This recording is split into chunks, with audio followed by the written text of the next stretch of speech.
అధ్యక్ష, ఇదొక బాధాకరమైన దురదృష్టకరమైన సంఘటన.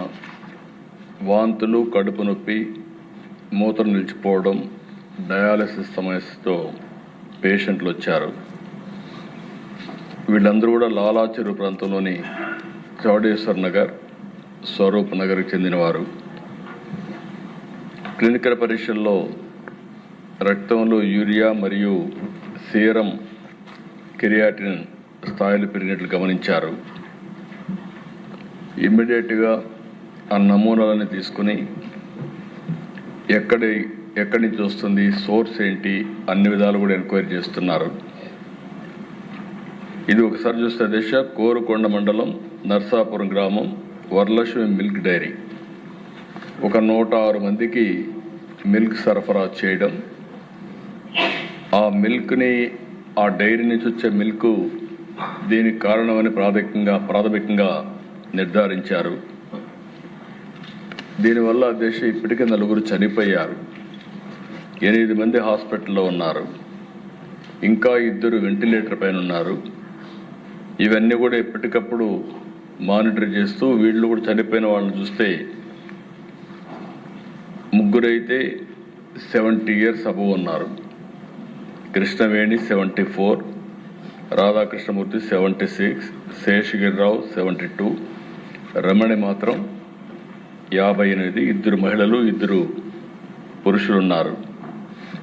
అయితే దిశ ఇవన్నీ చూసిన తర్వాత మొత్తం నమూనాలను కూడా తీసుకొని డిఫరెంట్ ల్యాబ్స్కి టెస్టింగ్ పంపించారు. ఎవరైతే దీనికి ప్రధాన కారణమైనటువంటి వ్యక్తి పోలీస్ డిపార్ట్మెంట్ కస్టడీలో కూడా తీసుకున్నారు.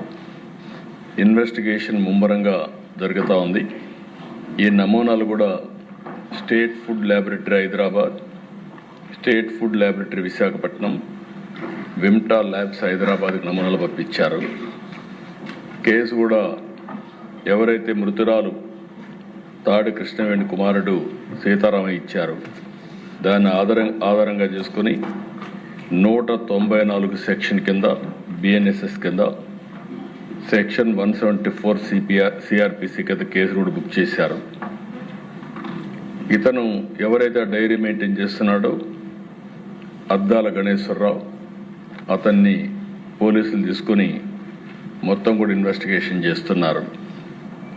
ఏదేమైనా దిశ అన్ని విధాలు కూడా 360 డిగ్రీ ఇప్పుడే మంత్రి గారు చెప్పినట్టు ఎంక్వైరీ చేస్తున్నాం. నేను ఒకటే విజ్ఞప్తి చేస్తున్నా, ప్రతి ఒక్కరికి ఉదాసీనత ఏమాత్రం పనికిరాదు.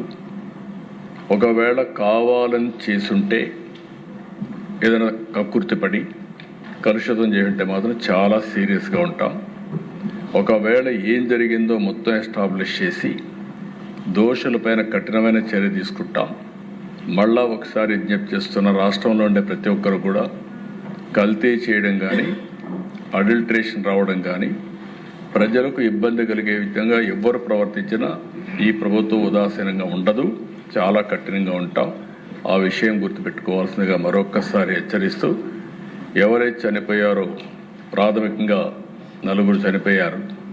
ఆ 4కి ఒక 10 లక్షల రూపాయల చొప్పున ఆర్థిక సహాయం చేస్తూ, అదే సమయంలో ఎవరైతే హాస్పిటల్లో ఉన్నారో వాళ్ళని పూర్తిగా రికవర్ అయ్యే వరకు వారికి ఎంత డబ్బులైనా ఖర్చు అయినా ఆ డబ్బులు కూడా ఖర్చు పెట్టి వారికి పూర్తిగా సహకరిస్తామని చెప్పి మరొకసారి తెలియజేసుకుంటూ, చనిపోయిన కుటుంబాల పట్ల నా ప్రగాఢ సానుభూతి తెలియజేసుకుంటూ, ఆ చనిపోయిన వాళ్ళకి ఆత్మశాంతి కలిగారు భగవంతుని ప్రార్థిస్తూ సెలవు తీసుకున్నాను. అధ్యక్ష.